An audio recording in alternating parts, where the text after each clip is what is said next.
Hi, everyone. Welcome to another episode of the Let's Talk Yoga podcast. As always, I hope you are doing well.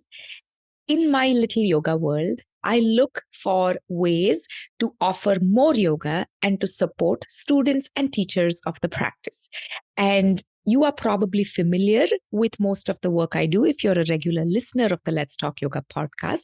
But I want to take a moment here to just remind you of a couple of things so you get the most out of your time and investment here. Firstly, if you are not already on my mailing list, make sure you get on there. Every month, I send out just one email and we talk about many different things. It could be something that a listener or a reader has submitted, a question, someone asking for some advice or mentorship, and we send those responses out on email. I send out exclusive content that you don't see on my blog or on my podcast, on the newsletter. And we even ask questions. Like, for example, just last week, I sent out an email asking you what you think should be in a 300-hour course.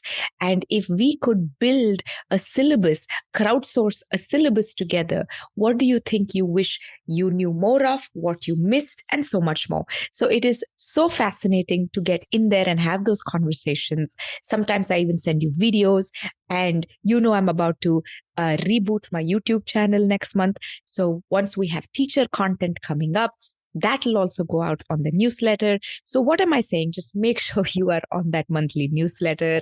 I personally don't like getting emails, so I don't send out too many. But every month I send one out, hoping to enhance your yoga journey in some way.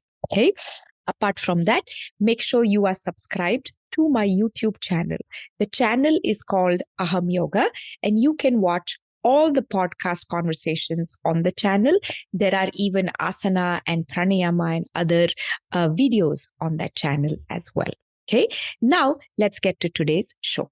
On the show today, we have Sandeep Manur.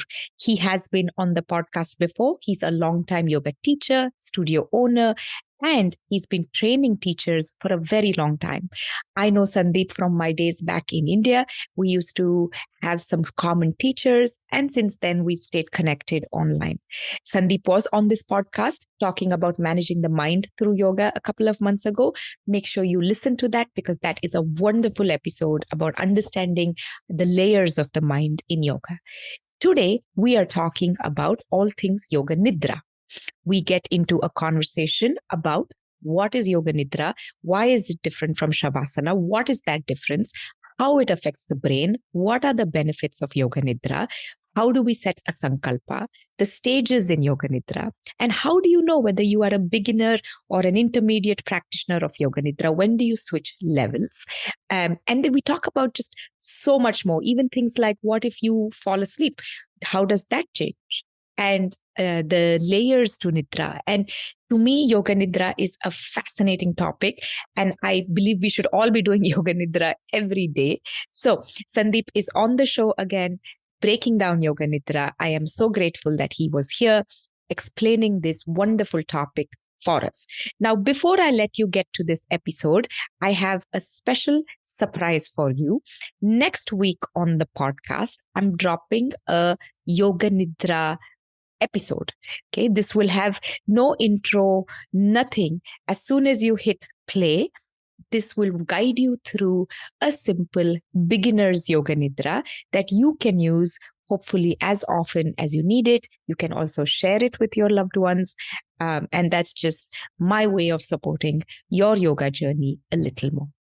As always, if you enjoy this podcast, please remember to rate it on Spotify, to review and rate it on Apple Podcasts.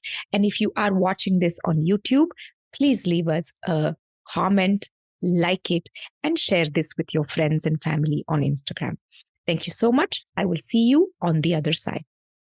Hi, Sandeep. Welcome back to the Let's Talk Yoga podcast. Hello, Aru. Nice to see you. It's good to Bright see you and too. early for you. I know, right? Bright and early for me and super late for you. I appreciate you staying up to do this. So we're going to talk about Yoga Nidra. And if I'm being very honest with you, I have wanted to have this conversation with you since the past probably more than a year because you posted Mm-hmm. something on Instagram about Yoga Nidra. And Mm-hmm. since then, I have been like, we should have Sandeep on the show to talk about Yoga Nidra. So, to me personally, Yoga Nidra is Mm-hmm. a fascinating topic. I also think it is underutilized in the world uh, It for is. for how potent it is. So, can you help us understand the difference between Shavasana and Yoga Nidra? Because for someone who doesn't know anything about the practice or even yoga, you're lying down, you're being guided through a bunch of things. It looks very similar. It probably feels very similar. So, what is Yoga Nidra and how is it different from Shavasana? Wonderful. With this question, I'll also set the stage for the topic that we're talking about because it can also be confused. Mm-hmm. See, Yoga Nidra as a practice has been there from a very, very long time,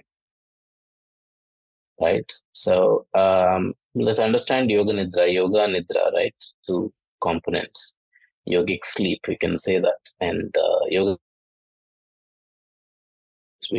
its mentions are there in Puranas, its mentions are there in Upanishads, right? It's been there for a very long time. Maybe today, the Yoga Nidra that we are going to talk about is the Bihar school patented Yoga Nidra by Mm-hmm. Swamiji, right? Mm-hmm. Uh, so this is what we are going to talk about. Out of all the different practices of Yoga Nidra, there are different ways to do Yoga Nidra. So, so we are taking one part of that, and we are talking about it. The relevance. I'm establishing the relevance here, and how is it different from Shavasana? Right? Shavasana is a posture to be assumed. And it is very confusing because Shavasana is always instructed with some form of a guided meditation, right? There's some form of guided meditation. We can say some snippets from Yoga Nidra or some from Swami Rama's tradition. Uh, there's something called a subconscious uh, tension relaxation technique. Right? There's so many things, right? And this SVSR school has a different technique of their own, guided meditations. Mm-hmm. So this is why Shavasana is always uh, they both are almost confused as one, right? So this Yoga Nidra that we are talking about is about a set of practices done in the posture of Shavasana. So that's the basics. Mm-hmm. So that's the posture that we assume because Shavasana is the most relaxing posture because you don't have to engage anything at all. Mm-hmm. Mm-hmm.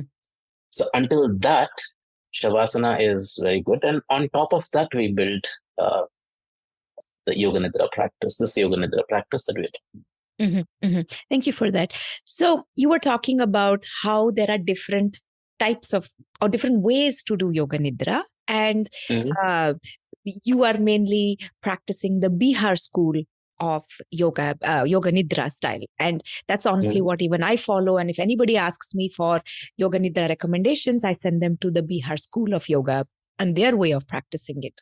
So, can Mhm. you talk to us a little more about this, the origin of this practice um, from the Bihar School of Yoga? Right. Origin of the practice, see, uh, you can deduce by looking at the practice. That's one way of looking at it, right? So I follow the Tantra system of a practice. So I can deduce one is that, and one is going by Swamiji's own words, right? That uh, throughout these, there are 8 stages Mm-hmm. Mm-hmm. to understand the 8 stages of practice. And all these stages are taken by some Tantra system of practice. For example, the first one is practiced as Mauna in many traditions, Antar Mauna in many traditions. I mean, in Bihar school tradition Mm-hmm. itself, you practice it as Antar Mauna, right? The first one, Mm-hmm. listening to the sounds. Yes. the internalization, right? Mm-hmm. So, like that, it is drawn inspiration from that, and it's drawn inspiration from um,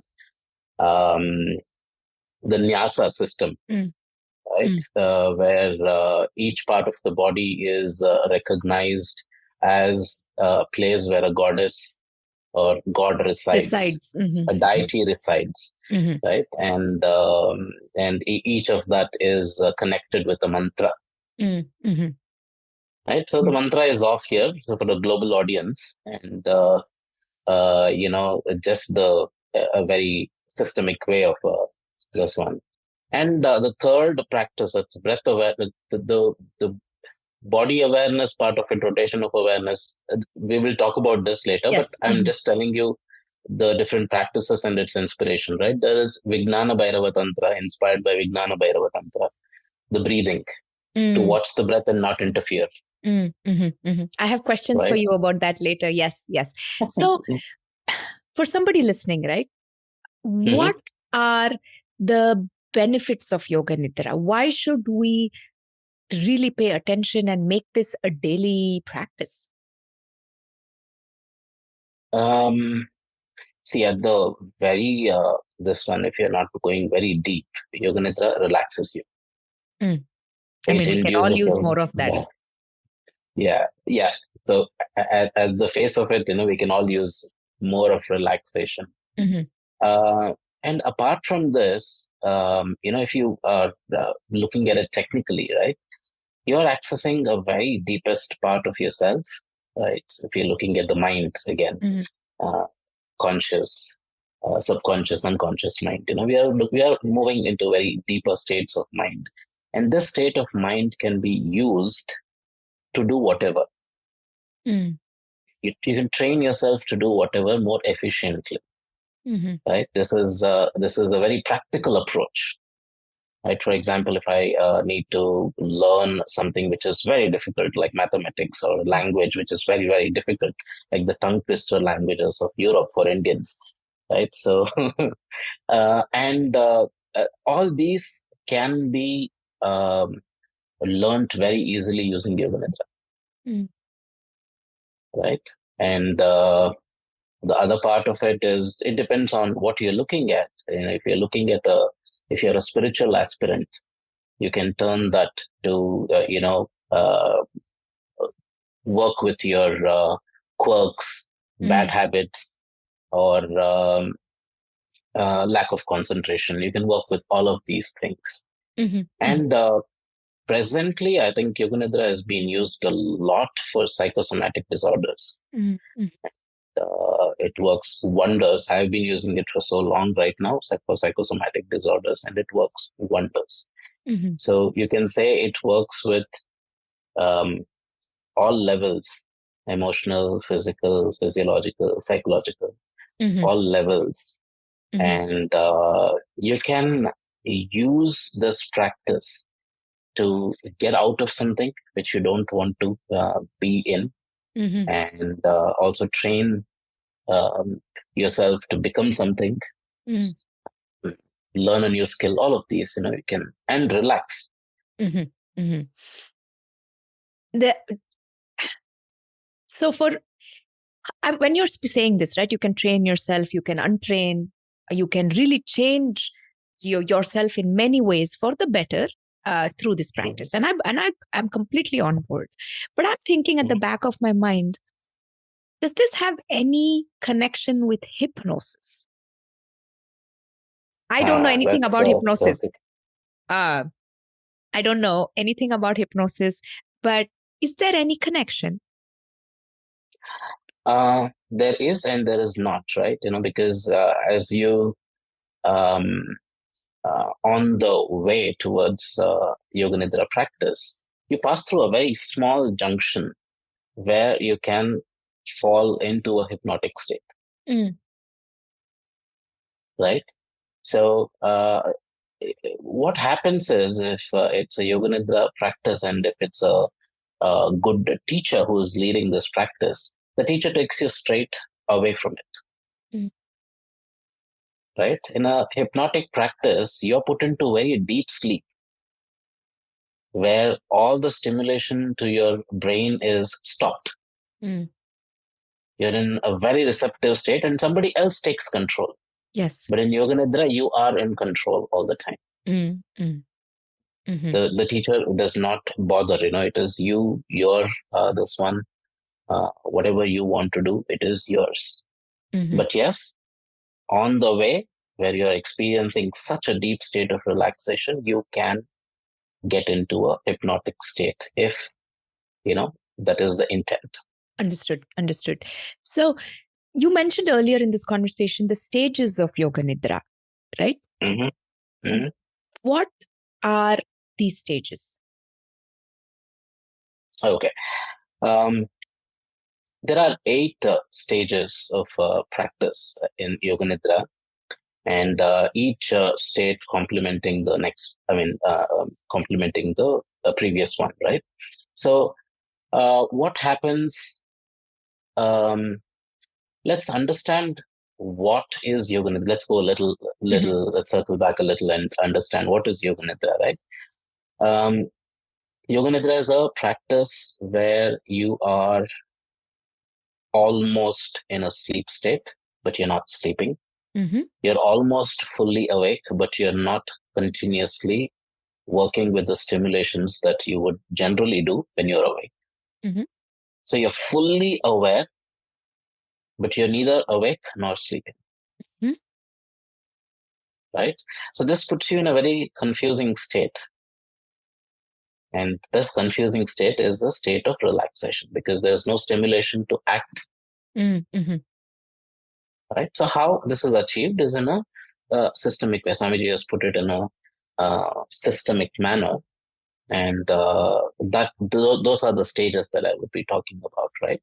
Mm-hmm. So the first stage of Yoga Nidra is internalization. So if you know that, we are continuously being stimulated from our surroundings, and we are continuously responding to it. We are not like, just sitting and not responding at all. We are continuously responding to stimulation.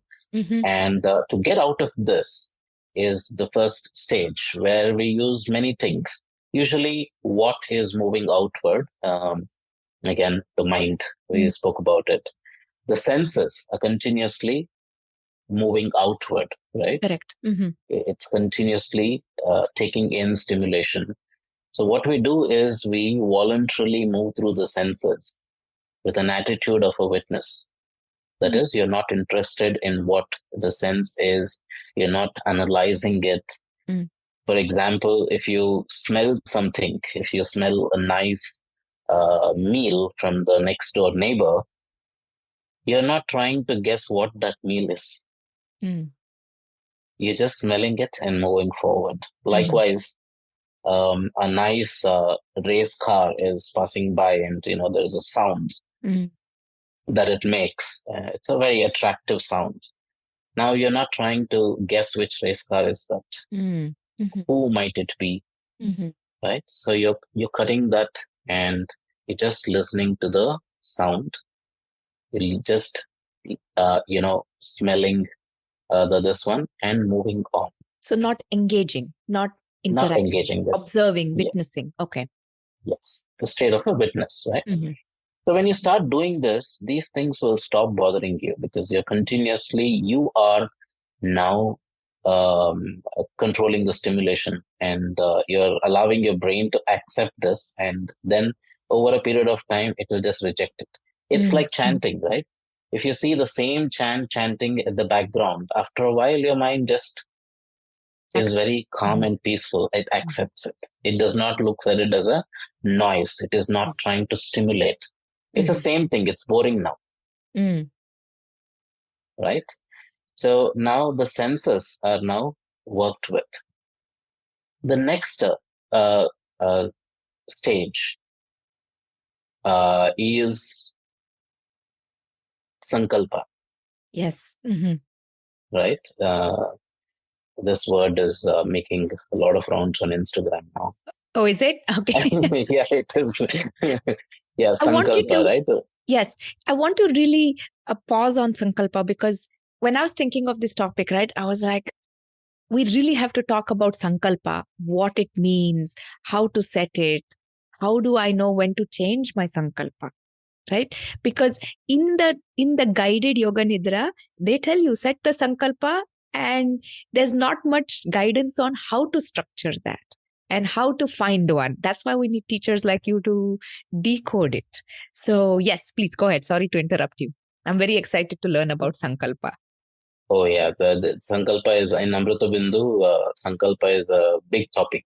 Mm. Every year we have a Sankalpa based workshop. It goes on for Okay. days, right? Because see, this is the most important part of it. Like Sankalpa is nothing but a resolution, not the New Year resolution, but the resolution that you take um, for life, right? Mm. Like usually when we talk about Sankalpa in Yoga Nidra, we say, do not take a small one. It's like a stockbroker.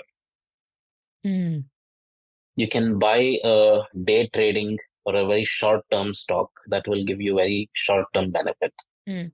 A medium one will give you medium benefit. A long term one will give you a long benefit. Mm. Right. So, what is a resolve? How should a resolve be? What is a resolve? Let's say there is something on your mind. Let's say you want to buy a Ferrari. Right. This is something on your mind. This is the most important thing in your life. Buying a Ferrari and zooming through a road of your choice with a person of your choice is the most important thing in this world for you. Now, everything that you do revolves around it, right? So, early morning you get up, you dream of the car. Night you sleep, you dream of the car. You start collecting posters of the car, you start collecting manuals of the car, you start looking at the options, finance options, all of these, right? So your entire life revolves around this very important thing in your life, which is buying a Ferrari. Mm-hmm. Now, all of us are looking at something. Yeah. All of us are looking at something. Some are trying to become healthy. Mm-hmm. Some are trying to maintain the health which is already there. Mm-hmm. Some are trying to, use this health into something else, right? We all are looking at something. Sankalpa is just this, to see what you're looking at. And it's very clearly in the practice, if you are, learning under orthodox teachers, taking a Sankalpa or thinking about Sankalpa is your self-practice for a long time, for a month or so. They say, just keep thinking about it, at any given point of time, write down and go back and see if this is very important in your life. Mm. Right? It's not just in the class, but even outside the class, you are working with a Sankalpa. Mm-hmm. In the beginning, they wouldn't ask you to take Sankalpa just like that. Mm-hmm. They would say, if you already have something that is so important in your life, then go ahead, take it. Mm-hmm. If you don't try to fight it. Don't try to analyze, because that moment you will be out of that Correct. environment. Your thinking brain comes back in. Yeah. Yeah, your thinking brain comes back, right? You're not trying to do that throughout the practice. You're trying to not think. Mm. So now, just wait for something to come up. Wait for you to understand what is so important to you. Mm-hmm. And now, once you figure that out, see if you can expand it. Like, for example, let's say you're suffering from a common cold, like Mm-hmm. allergy. Mm-hmm. And when somebody asks you, what do you want? You can be very survivalistic and say, oh my God, I just want this cold to be gone. Or you can be a little more opportunist and say, I don't want to have cold at all throughout my life. Mm-hmm. Or like the long-term investor, you can say, I want to be healthy. I will be healthy. Now, it's not just a cold. All other clauses are covered. Mm-hmm. Mm-hmm. Yeah. So like this, sankalpas can be these based on who we are as a person. Mm-hmm. Mm-hmm. So, correct me if I'm wrong. Sankalpa can be, for some people, Sankalpa can be very materialistic. Like, Mhm. I want, like that car you were talking about, right? Like, I want that Ferrari. And that becomes the central theme. But it can also be non materialistic things like health and wellness or a particular internal goal. Um, and are we allowed to have only one sankalpa? Like, can I not have, say, a booming career and world peace? I'm just giving you very, very general examples. Can I have more than one sankalpa in my Yoga Nidra practice? It is usually confusing, because once you're Mhm. jumping from one sankalpa to another, it is usually confusing. So, it better is to find a way to club these two together. Ah, interesting. Okay. Okay. And while I said that we all are different people and we all are looking at different goals, you cannot just control because your teacher said, take a bigger goal. Then you cannot emote with it because we are all different people. We Mm-hmm. come from different places. Mm-hmm. Some of us like wealth, some of us like health, Mm-hmm. some of us like many things. And the minute you try to force a spiritual space and say, oh no, I like wealth, but mm, this is the practice. Maybe this will be bigger. Maybe I will reach a bigger space. At that time, your sankalpa fails. Mm-hmm. You need to take a sankalpa. If you're a robber and if that's in your genes, and then if you say this, then maybe that is your sankalpa. Mm-hmm. Maybe I become the best in Rob. what I do. Yeah. Yeah. Yeah. Yeah. Okay. Okay. So, are we allowed to change the sankalpa? Under what circumstance can I change the sankalpa? How often should I, for lack of a better word, update it? Uh, and how much time? Yeah, basically, how often can I update it? Do I need to update? I think this is a very uh, this is about taking feedback of your life. Mm-hmm. Mm-hmm. At different points, you realize what you're behind. Like, for example, the person who was behind the car Mm. sometimes realizes, oh, what will I do with the car? Yeah, it's external. Mm-hmm. Yeah. Now he will change into a truck. Sankalpa into a truck. Maybe that happens, Yeah, right? yeah, And yeah. that's No, it happens. absolutely okay.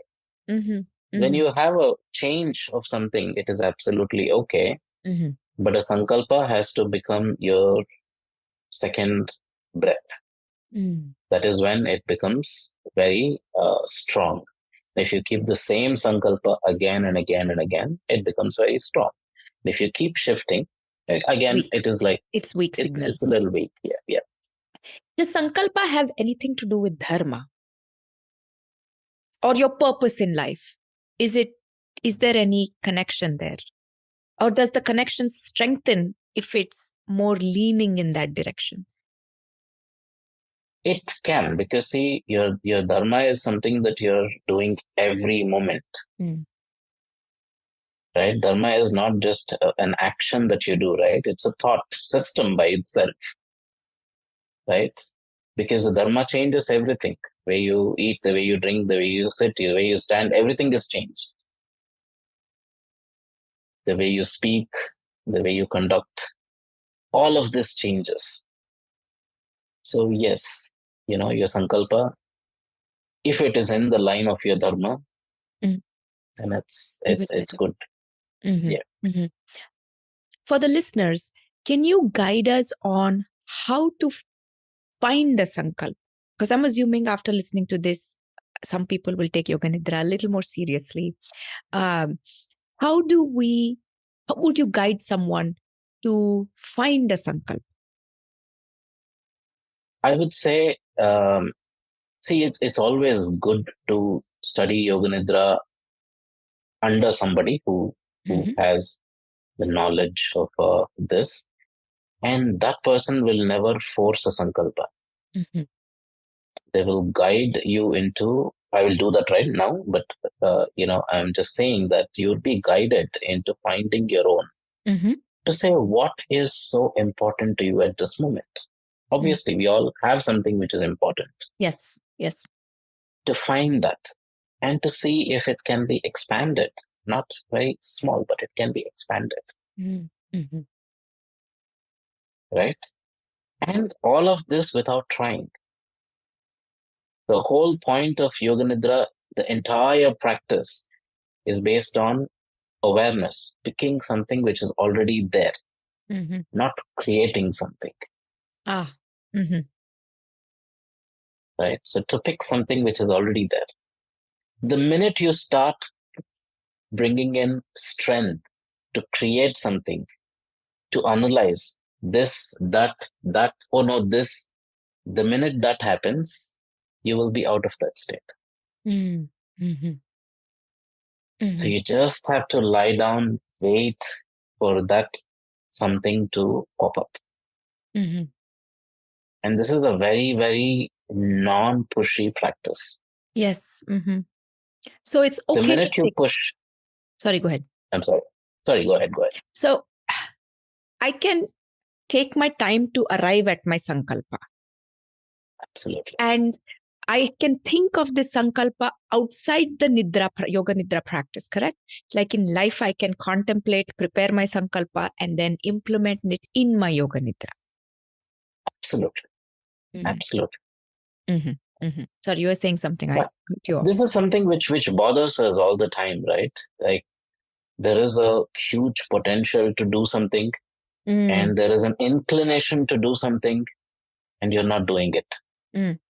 Mm-hmm. At the bottom of everything, this is what bothers people.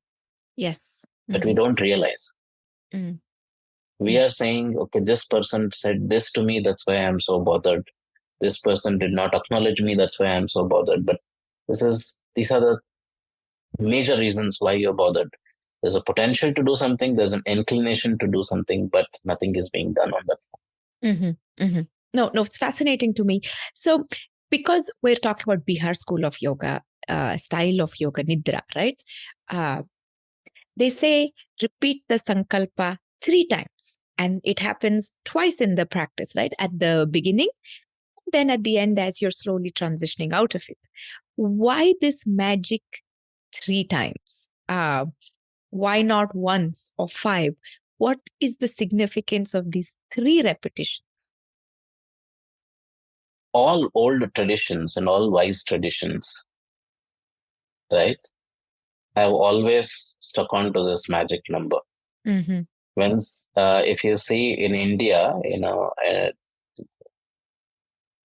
generation, right, not younger, but slightly older generation, my parents, and even my generation, I guess, to a lot of this one.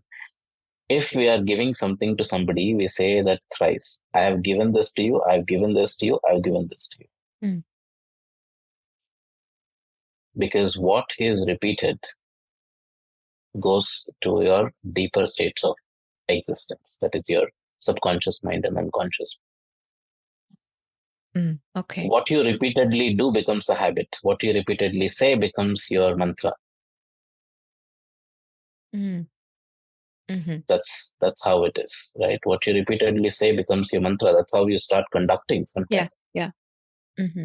And what you repeatedly say goes deep down to the subconscious mind. Mm-hmm. So it has a good, better recall value. Mm-hmm. And you see here, the second stage is sankalpa, and then the seventh stage is also sankalpa, Yes. Mm-hmm. right? So what's the difference between these two states? In this sankalpa, you are slightly relaxed, your external stimulation has been cut, but your mind is chattering. Your analytical skills and all of that is still there. You've created the sankalpa, right? But in the seventh state, you are already in a very deeper state of mind where your conscious and the unconscious are almost becoming one. If you are practicing it for some time, these two states become one in that place. Mm-hmm. Mm-hmm. So you're in the depths, right? So there you again sow that seed. Sankalpa is Reaffirms it. also called a seed. Yeah. Mm-hmm. Mm-hmm. So now this 3 times you have told it, and then there is a recall value there, and Mm-hmm. you recall it again twice. So, speaking of depth, right? And in the Mhm. Bihar School of Yoga way of doing Yoga Nidra, there are three versions available. There's the Mhm. beginner version, the intermediate version, and then the advanced stage of Yoga Nidra. Now, for somebody who is just listening and understanding Yoga Nidra at this level, how do they navigate? Yes, the obvious point is to start with the beginner's version. When do we, for lack of a better word, graduate to the intermediate stage and the advanced stage? There are a What is the few. difference? Yeah, for this, the practice by itself has to be understood. I will. It's like a longer lecture, Mm-hmm. but I will like take you through it faster. Mm-hmm. So we spoke about the second stage being sankalpa. The third Yes, stage is body awareness, correct. right? Rotation of awareness throughout the body, Mm-hmm. right? Where you go from one part to the other quickly, like in quick repetition. One part. Yes. Yes, in quick repetition. And this is to cut down the stimulation to the brain. Ah. Because even after your eyes are closed, even after you're not doing any activity, there is a continuous stimulation to the brain Mm-hmm. about the activity that you already did, Mm-hmm. right? So you cut that down. You access the sensory and the motor cortex and you cut down voluntarily, right? Parts of the brain, you cut down the stimulation voluntarily. And the next stage is where you're so receptive because your brain is clear. Mm-hmm. Now you are bringing in emotions and culturing the emotions. What are the major two emotions? Um, Pain and pleasure. Mm-hmm. Mm-hmm. And everything else is a tributary of that, right? It Correct. can be heaviness, lightness, dark, light. So Joy, all of sorrow. these Mm-hmm. brings in, yeah, joy, sorrow, all these, this one. So it brings the opposite effects. Mm-hmm. And it also helps you to voluntarily move from one emotion to another. Mm-hmm. And this is emotional culturing. It is done through cinema, it is done through drama, it is done through many things, right? Mm-hmm. Plays, Art. music, Yeah. art. Yeah, emotional culturing is done through all of this. Here in Yoga Nidra, we're using pairs of opposites Mm. as a practice where you bring in opposite emotions. This will one help you to quickly move from one emotion to another. Mm-hmm. Like if you're feeling really angry and you want to lash out, this practice done over a period of time gives you that power to move to a different one, to the Mm. opposite one, Mm. right? And all the while, all these practices are working on a lot of tensions, different kinds of tensions in your body. Swamiji says that it is muscular tension, emotional tension, and mental tension. Categorizes it as three. Mm-hmm. These three emotions are continuously being released, Mm-hmm. Mm-hmm. right? So uh, that is the fourth stage, Mm-hmm. and oh, we forgot breath awareness. Sorry, we forgot breath awareness. After body awareness, there is breath awareness, wherein you're just watching your breath Mm. and not meddling with it at all. Right? What this does is, it helps you fall into deeper states Mm-hmm. of receptivity, Mm-hmm. right, and relaxation. And after that, there is emotions, space of opposites, where you Mm-hmm. work with emotions. And then there is visualization, Yes. Mm-hmm. right, the cream of the practice. And in this practice, you're using universal symbols, universal subjects like, church, cross, temple, Mm-hmm. Mm-hmm. sea, rain. These are all Clouds. things that you would have, Yeah. yeah, clouds. These are all things that you would have already experienced as a kid, becoming an adult, or, if you believe in reincarnation, then from before, right? All these images are already there within us. And with this image, there is, like, for example, on one rainy day, I was so sad. Mm. So now when I mention rain, You see it. Mm-hmm. so you go through that, right? And through this practice, a lot of our subconscious, unconscious, this one can be accessed. Mm. Information can be accessed, and it can also be released. Mm. What you're holding. See, for example, whatever happens around us, we are all taking it in. Yes. We might know it, we might not know it. And most often we don't know it because we don't know ourselves so much. Mm-hmm. Right? Because we are busy doing other things. Correct.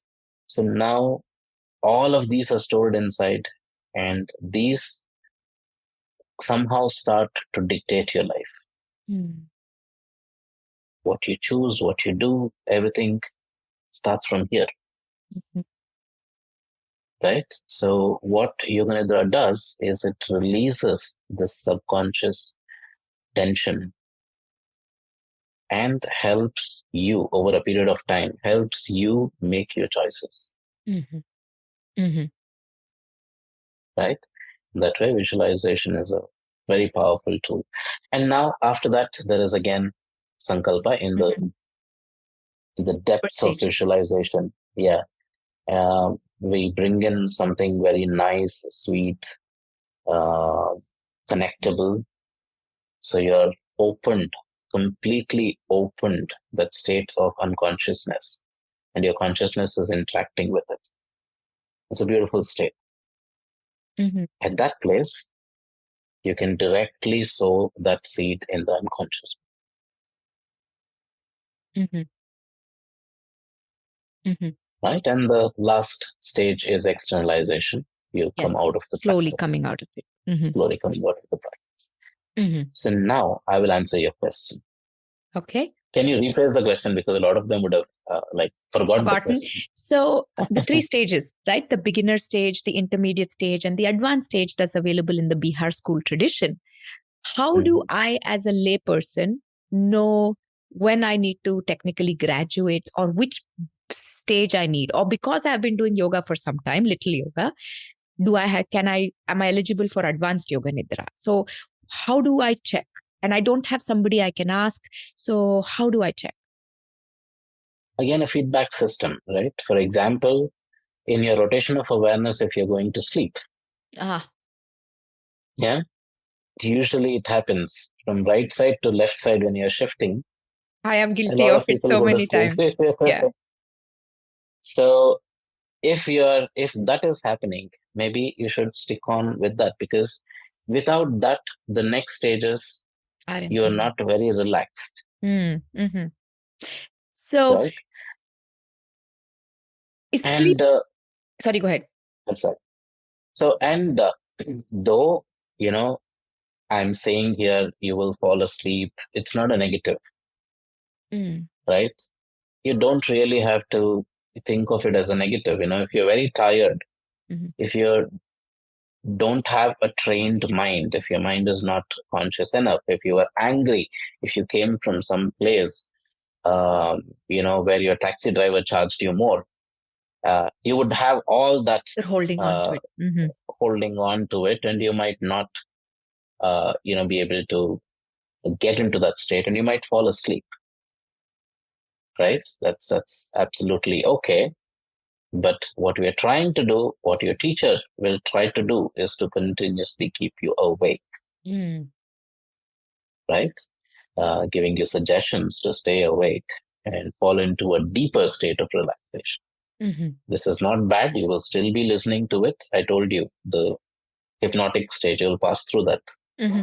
Mm-hmm. You'll still be listening to it, but the relaxation is not that deep as it would be. Understood. So if I can successfully complete the beginner stage of Yoga Nidra repeatedly, where my mind is not, my body and brain are not asleep, then over time, keep listening to that feedback and then move to the next stages. Absolutely. At a point of time, you can do it as a self practice. Like you don't even need this one, but the criteria here is, that's why in our earlier conversation I told you, the criteria is you should not keep looking at what next. It should just happen to you. It's a good one. It should happen to you. It's there, something is there, and I am seeing it, and I'm being aware of it, and I'm moving. It's not, it has to become that kind of a practice. And again, as other practices, this is a long-term practice. Yes, fair. Yeah. Long. So can I go back to sleep for a moment? Because most people, and I'm so guilty of this, Sandeep, is in and out of that consciousness, that awareness. There's, I would like to think it's deep pratyahara, but I think it's more sleep than not for a lot of people. Is there any way or anything you suggest that will help people stay awake? I already heard you say, don't do it when you're tired or agitated, sleepy, right after a meal. It's not a replacement for a nap. So is there a way to stay awake? Yeah, you completely misunderstood me. Oh, I said if you're sleepy, now become non-sleepy and then do the practice. Fair. Okay. Yeah. So yes, the idea is that one is you see what kind of a person you are. If you can do that for yourself, right? If you are a person who would feel very sleepy, structure a small practice or a small walk which can get your blood pumping. Okay. So do something. Yes. Yeah. Do something that will keep you awake and fresh. Understood. Okay. No, and that helps. Then do the practice. No, that helps. Yeah. Actually, with this, I want to tell that usually anything, if it is done as a practice, there is preparation. Like food, preparing food is a practice. There is a preparation. Sleeping is a preparation. For walking, there is a preparation. Of course, you stretch and all of that. For everything which is done as a practice, there is a preparation. So it does not have to be that big in the mind. Oh God, what do I do? What do I run, swim, whatever? But a preparation to stay in that state of mind. Wonderful. And that's why initially in the initial stages, it is good to go to a teacher who can do that. Guide you through it. No, thank you so much. That really helps clarify. I usually tell myself and students, don't do it when you're very tired, end of the day. Do it when you are most energized, your vitality, you're alert, you're rejuvenated. That's when you do Yoga Nidra. Because that way you're training at your optimum, not when you're depleted fully. So I want to be mindful of how late it is for you. Can I ask you one last question here? So again, I'm also very Bihar School of Yoga Nidra practitioner. So that takes, beginner stage will take 25-30 minutes if you follow that recording that the one that Swami Niranjanananda has put out. So how is there an express Yoga Nidra? Because sometimes on YouTube you will see these 10-minute Yoga Nidras. Okay, then there is of course the more traditional 30-minute, 40-minute, 45 minutes. So my question is, how long should a Yoga Nidra be for it to be effective? Do I need to do all 8 stages? No, you don't have to. And in fact, when you start, so I did my first Yoga Nidra practice when I was 14 in Atmadarshan, Bangalore. That was a weekend, this one. And they only taught 4 stages. Mm. And I kept going for almost 3 months on all weekends. And all weekends, I learned only 4 stages. Mm-hmm. Right. So usually it starts with those 4 stages: body, breath, awareness, Mm-hmm. being in the center, internalization, externalization Mm-hmm. as the beginning and the end.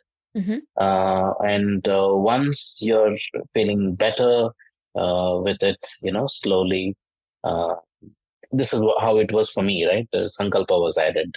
Mm. And then one day there's this one added. What is that? Pair of opposites added. Mm-hmm. Like that. It was gradual, Understood. So it was layer by layer. layer Yes. by layer. And most of the time, a lot of time, I was asked to do each practice wherever I have problems with by itself, Oh, nice. right? So if I'm stuck in rotation of awareness, right side I did, left side I fell asleep. I have to go and train myself to be in the left side as much as the right. You can do that at any point of time. It's a tantra practice, individual also by itself, Mm. right? There are many tantra practices of the body, uh, which is just that, scanning the body, head, hand, all of this, there's just scanning the body. So you can use this as the individual practice too. Mm-hmm. And the first practice, internalization, is a wonderful practice as a individual practice. Mm. Because a lot of people fall asleep there Mm-hmm. or start thinking, Thinking. Mm-hmm. yeah, there at that point, right? Yeah, it's a very powerful practice. Wherever you are, sit, stand, sleep, just close your eyes and take in everything without judgment, without another analysis. Mm-hmm. Right? That's how we were asked to do, like uh, yoga nidra. Mm-hmm. Mm-hmm. No, wonderful. This has been really enlightening. I really appreciate how much clarity you bring to Yoga Nidra. Thank you so much for being here, Sandeep. Thank you. Remember to tune back in next week for a complimentary Yoga Nidra episode right here on the Let's Talk Yoga podcast. Everything that Sandeep has mentioned can be found at letstalk.yoga/listen. As always, I hope you have a wonderful week ahead. I will see you next week with another guest and another conversation. Until then, take care. Bye-bye.